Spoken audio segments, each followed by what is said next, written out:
I'm Simon. And I'm Jazz, and welcome to Board of Games. Your YouTube channel, your go-to place for anything board game related. Run-throughs, setups, reviews, anything you want, you can catch it here. Indeed. And today, the game we're looking at is Kastles, Medieval Mayhem.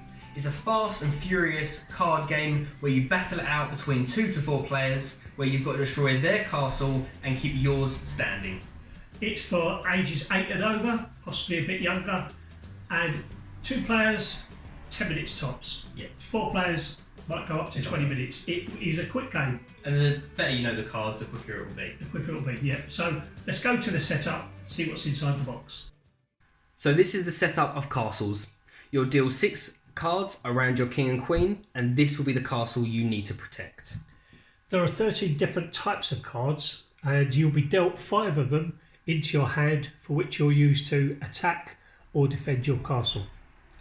On all the cards, it does explain when and how to use them, which I find very helpful. But that pretty much is the setup. So let's see what you can do on your turn. The grumpiest player goes first, and that's definitely Simon. Okay, so it's my turn to go first, because quite clearly I'm the grumpy one. What I'm going to do is I'm going to play my saboteur. I'm going to wreck his castle. I'm going to play that, and he will destroy that part of the castle if it's still there at the end of Jazz's turn. I'm also going to play the catapult. Now that becomes part of my castle, and it will stay there for the rest of the game unless it gets destroyed or unless it gets stolen. So now, for Simon to use that catapult, he needs to have ammo for it. He needs to have the rocks to throw at my castle. And for that, on the cards, it needs up to 10. You'll see in the top left-hand corner. And I have got that. I've got the Jacko and the Spy, 8 and a 3, so that's 11, that's fine. I'm going to use them. I don't get to use the actions of the card, just using them for the weapon, and I'll attack that part of the castle. So if all goes well, I'll destroy that and that. Leaves me with a card, that's my go. And obviously Simon's trying to attack my castle with his catapult, but I have a defensive card here called the Crucible.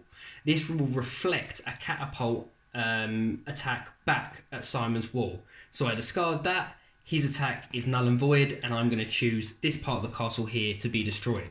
So I have 1-upped on that. As Simon was saying, he's got 1 card left in his hand, but he can't use it, so it now goes to my turn.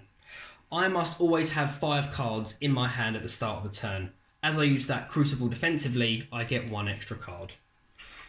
So, first of all, I'm going to lay the moat. This moat, again, like Simon's catapult, stays there throughout the game unless it is destroyed or taken.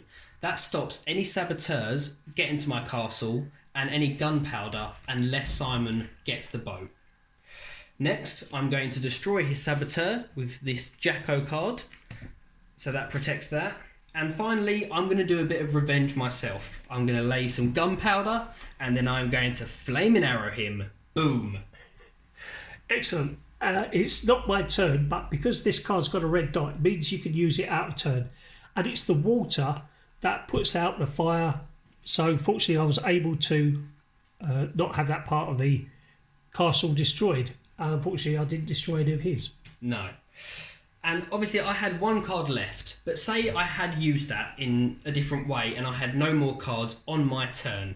This then triggers something called Frenzy. And on that I get 5 new cards and I get to have a whole new turn. This can only happen once on your turn, but if at any opportunity you can use all 5 of your cards, it's a great tactic because I get a whole nother go and I get to wreck Simon's castle as much as I can. I haven't got any more cards to defend myself with, so whatever he wants to do, he can do to my castle. Exactly, but because it happened on my go, it's different than if you'd use your cards defensively and then have none left. So that's pretty much what you can do on your turn. There is a couple of other cards, but the most important 2 that we're going to talk about here is the Dragon and the Wizard. There's only 1 of these each in the deck, and they're pretty powerful. So first of all, we'll talk about the Dragon. So this here can destroy up to 3 adjacent walls. Any catapults, any gunpowder, any boat that's in play, it just destroys everything. So it would get rid of these 3 walls, it would get rid of his catapult. It's very destructive. However, if I have the Wizard, I can reflect a dragon attack back over to Jazz, so I could knock out 3 of his if I wanted. But I could also, instead of doing that, if the dragon hasn't been played, I could use that offensively, and I could steal his moat to put it with mine. Or I can freeze the moat, and then I can walk across it. And the other thing you can do is you can rebuild up to 2 walls. If they're missing, you can just draw 2 more and build up your castle with that card. You don't need to use it just for the dragon attack. And that's pretty much all that you can do on your turn. There's some of the cards that we've shown, and then obviously you just go back and forth until one of you is standing. That's it. Last man standing is the winner. So that was Castles. Pretty good game, card game. But what did you think of it, Simon? Exactly that. It's a great little card game. Pop it in your pocket, take it with you wherever you go. I've only played it as 2-player. Can be very quick. I mean, if you get the right cards, you can just annihilate somebody really, really quickly.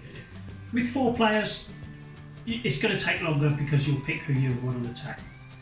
And if you've watched any of these videos before, you know I love a card that comes with explanation. A game. Yeah. This one is what each of the card does. You can read what every card gets. So if you haven't had it yet, you think, well, what does the thief do? What does the spy do? And it's just an example of how the attacks work as well.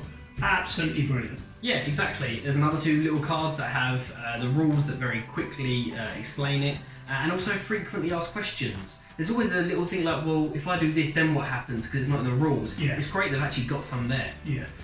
Personally, I, again, love the artwork. I think it's hilarious and cartoonistic. The Saboteur card, I like that he has a little bit of butt crack showing. I find it, like, things like that are really funny, and I think it's quite great. We played on a holiday with a couple of friends, the 4 of us, and we played it almost every night because it was just a good laugh, very quick.